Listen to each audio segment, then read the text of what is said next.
존경하는 경산시민여러분 안녕하십니까. 경산시의회 행사위원장 박광환입니다. 지난 8월 9일 새벽 현지경 농어촌 공사에서 진행하고 있던 공사인 문천지구 제2대지 수리시설 공사에서 가물망이가 유출되었고 그로 인한 수해가 있었습니다. 이 수해로 문천지 하류인 질량 성림리 북일이 일대 농경지 약 43헥타르와 도로 400m, 전미소, 석재산, 질량농협 부주점, 보림생활 사무실 등 재해가 없다며 축복받은 땅이라 자랑하는 경산에서 대규모의 수해가 일어났습니다. 문천지는 경산의 최대의 저수지이고 전국에서 승복을 방한한 대규모의 저수지입니다. 문천지의 제방 역할을 하고 있던 가물망이가 유출되며 엄청난 물이 쏟아졌다는 사실은 8월 9일 오전 현장을 둘러보셨던 시장님이야 관계 공무원들께서도 충분히 인지하시리라 생각합니다. 이 사고에 대해 농어촌사 측은 집중호우로 기존에 많은 누적강화가 있었으며 동시에 문천지에 한꺼번에 많은 물이 밀릴 탓에 벌어진 천재지변일 뿐 가물망이가 유출되었건 되지 않았건 결과는 같았을 것이다라며 책임을 회피하고 있습니다. 또한 부기점 공사가 제때 이루어졌다면 이번 사태는 없었을 것이라며 오히려 지방하천을 관리하는 경북도와 경산시로 책임을 돌리려는 주장을 펴고 있습니다. 질량읍에서는 8월 7일 그 8월 사이에 222mm의 강우가 있었고 8월 7일 이전에는 약 일주일간 비가 거의 내리지 않았습니다. 과거 2011년 7월 이틀간 227mm의 강우기로 2013년 8월 4일간 209mm의 강우기로 2014년 8월 닷새간 251mm의 강우 기록이 있습니다.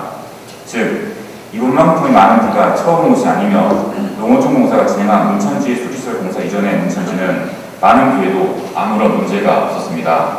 이는 곧 농어촌 공사 측의 주장이 사실이 아님을 증명하는 근거가 될 것입니다. 또한 우리 주민들과 국사무소에서는 많은 비로 인한 위험을 사고 이전에 미리 농어촌 공사 측에 통보했습니다. 질량읍 사무소 직원은 8월 8일 오후 2시경 문천지 제방에 물이 새고 있다고 농어촌 공사 경산지사 측과 통화를 하는 등 사전에 2회에 걸쳐 농어촌 공사 측에 위험을 알렸지만 농어촌 공사 측은 아무런 조치를 취하지 않았습니다. 농어촌 공사의 말대로 누적 강우가 그렇게 많았고 시간당 강우량이 높았다면 기록적인 장난식이 심지어 위험을 미리 통보받은 마당에 말 그대로 임시 물막이 즉 위험천만한 가물막이에 대해 농어촌 공사가 뭔가 사전 조치를 취해야 했던 것이 정상 아닙니까? 이것이 과연 자연재해라고 볼 수 있겠습니까? 농어촌 공사 측은 가물막이 유실이 이번 수해에 영향을 주지 않았다고 하지만 수해 현장의 사진을 보면 가물막이 유실로 인해 순식간에 터져나오면서 빠른 유속에 대한 피해가 명확히 확인됩니다. 이건 역시 농어촌 공사의 주장대로 이번 수해가 천재지변이 아니라 농어촌 공사에서 진행하는 공사로 인한 인재라는 사실을 명확히 말해줍니다. 지난 21일 피해 농민들은 농어촌 공사를 찾아갔지만 농어촌 공사에선 대책 마련에 대한 아무런 답을 내놓지 못했고 우리 시민들은 허탈한 마음으로 돌아와야 했습니다. 이번 수해에 대해 우리 경산시의 자세는 어땠습니까? 농어촌 공사의 발뺌에 경산시는 우리 시민들을 위해 무엇을 했습니까? 이번 사건은 천재지변이 아니라 인재입니다. 누가 봐도 농어촌 공사의 확실히 명확한 이번 수해에 대해 경산시는 농어촌 공사가 알아서 할 거냐고 방관하는 것이 시 입장입니까? 아니면 소송을 통해 시민들이 알아서 하겠거니 알아서 구속받겠거냐고 기다리고 있습니까? 이번 수해에 대한 경산시장님의 그리고 경산시청의 책임 있는 자세를 요청합니다. 우리 경산시청은 명확한 가시 있는 농어촌 공사로부터 피해를 입은 농민들, 즉 우리 경산 시민들에 대한 보호 의무가 있습니다. 분명 방법은 있습니다. 경산시는 농어촌 공사와의 적극적인 협의를 통해 시민들의 피해 보상을 이끌어내야 합니다. 하지만 현재 농어촌 공사는 피해 보상에 대한 의지가 없는 상황입니다. 이대로 시간이 지나 피해 농민들이 지치고 더 시간이 흘러 이번 수해가 유야무야 잊혀지길 바라고 있을지도 모르겠습니다. 농어촌 공사를 설득할 자신이 없다면 우리 경산시는 시에서 제정된 사회재난구호 및 복구 지원에 관한 조례를 통해 경산시가 마땅히 져야 할 의무를 가질 수 있습니다. 반드시 지방정부로서의 역할을 해야만 합니다. 우리 경산시는 사회재난구호 및 복구 지원에 관한 조례에 의해서 첫째, 재난안전대책본부를 구성해야 합니다.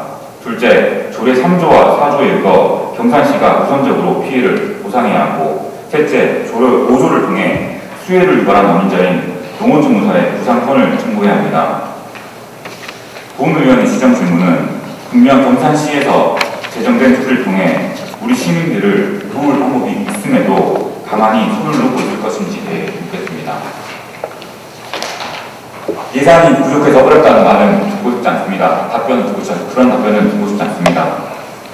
경산시 사회재난구호 및 복구 지원에 관한 조례 3조 2항에는 시장은 시의 행정적, 재정적 능력만으로 재난으로 인한 피해 지원이 곤란한 경우에는 경상북도지사에게 지원을 요청할 수도 있다고 되어 있습니다.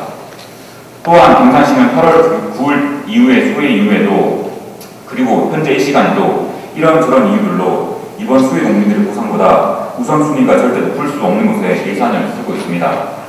예산이 없어서 힘들다는 답변을 하실 요량이라면 저는 그에 대한 제 질문으로 그 우선순위가 이번 수해의 선보상보다 절대 높을 수 없는 혹은 사실상 낭비에 가까운 현재 경산시가 소비하고 있는 예산의 목록들과 함께 다시 되묻겠습니다. 마지막으로 시정 질문에 기회를 주신 의장님 그리고 동료 위원님께 감사의 말씀을 전합니다. 아울러 이번 수해에 대한 관심을 가져주시길 부탁드리며 시정 질문을 마치겠습니다. 감사합니다. 강남현 의원님 수고하셨습니다.